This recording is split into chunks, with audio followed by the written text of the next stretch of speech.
everybody. Thank you for coming today. We are few, but we are mighty. Yes. Come on. I'm really, really grateful for the opportunity to come and share my testimony. It was kind of sprung on me last night I'd be doing this. So I've not prepared anything, but God has, so that's all that matters. So I actually gave my life to Christ about 8 years ago now, 8 or 9 years ago. And it could take me all day to give my testimony because my life has been pretty full, mostly of rubbish. And I've been through some really difficult times, some hard, difficult things to go through in childhood, things that no child should ever have to go through. I then ended up in a relationship very, very young, and that relationship wasn't good. It was a bad relationship. I'd previous to that been involved in the Mormon church through my sister, and got a very, how can I put it? I got a very sort of warped sense of who Jesus was and what it was all about. But I knew that I had some belief in my heart. I knew that Jesus was there, and I knew that he was good, because he would still talk to me. He would answer me. He would answer all that I was asking him. So I went on to get married. As I said, and we'd been together for 17 and a half years. The marriage was awful. Some things happened in that marriage, and I'm not going to go into detail because that's not who defines us. But some awful things that shouldn't happen in a marriage happened. And he then left me for someone else that he'd been having an affair with. And I went into very deep clinical depression. Praise God that I'm here to speak to you today, by the way. Glory to him. And following on from that, I was living a life looking for love and looking for this deep sense of love and wanting to be wanted in all the wrong places. And I don't say this with any pride, but I was man-hopping to the extreme and experimenting and drinking and doing all those things that I was trying to find that would fulfill me, and I was looking for love in all the wrong places because I didn't think I was worthy of real love. I didn't think that I was, worthy of a man or anyone being interested in me other than for all the wrong reasons. And I felt like I had this hole that I need to be filled. And I was trying to fill it with all the wrong shaped things. Like when kids, they have these, the shape sorters. And you can see them desperately trying to push a round peg into a square hole. And it won't go and it won't go. And that's what I was doing. And sure enough, some of those pegs would fit. But there would be loads of gaps around the edge of the shape because it wasn't the right shape. So I continued on in this life for a while. I met somebody else, got in a relationship really quickly, had my second son, and that relationship ended again in an affair. And around that time, I got back in touch with some friends that I had lost touch with for about 10 years, and they were Christians. I went up to visit them, and one way or another, and I wasn't supposed to be there, but I ended up in their church with them. Right at the last minute, I just said, okay, I want to come with you this Sunday. And as I sat there, first of all, it looked like a rock concert. It didn't look anything like any church I'd ever seen in my life. And I actually thought that I'd walked into the wrong place at one moment, but no, sure enough, it was church. And these people were singing and lifting their hands up, and I was like, this is my kind of place. I love this. This is awesome. And I'm jumping around. I didn't have a clue what I was jumping around at. Didn't know what I was singing, but it was amazing. And I just had this awesome feeling come over me. And so the guy was preaching. His name is Nathan Bruce. The church is now Hillsong in Newcastle. And everything he was saying felt like there was no one else in that room. It felt like he was speaking directly and only to me. And to the point I was kind of looking around like, is there actually anyone else in here? And sure enough, it was packed, but it really felt like he was just talking to me. And all of a sudden, he stopped the proceedings, and he said, I know that we normally do this bit at the end of the service. He said, but I want us all to say a prayer together, and I want you to shut your eyes and bow your heads, and we're all going to repeat it.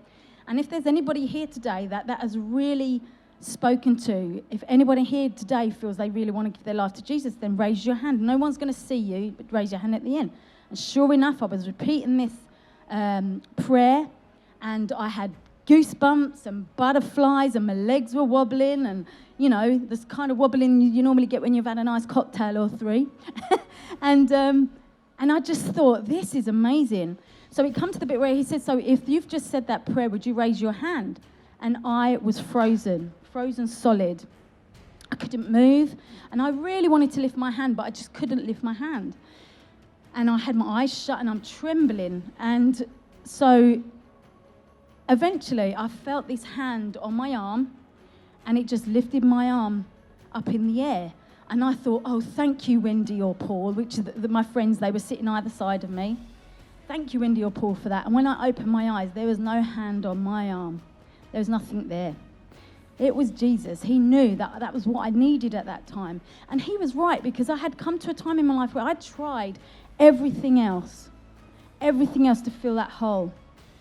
And nothing would fill it. Nothing would give me the love that I needed. There was no one else on this earth that could give me that at that time.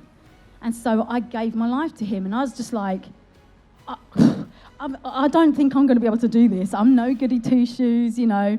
I do all the wrong things and say all the wrong things. And you know, I don't know if I can do this.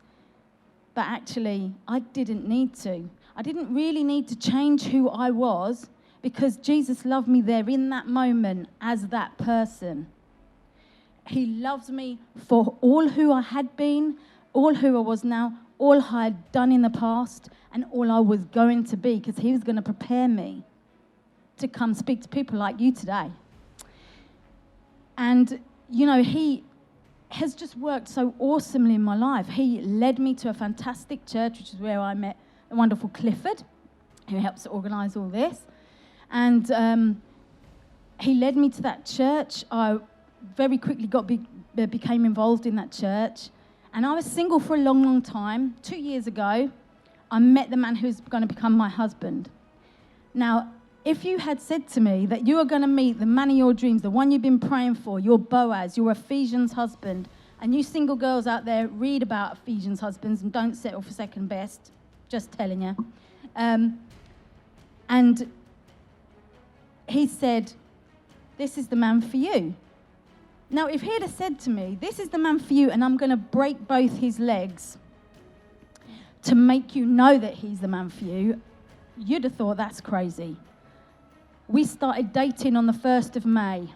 Okay, so this is a really short version. We started dating on the 1st of May 2017.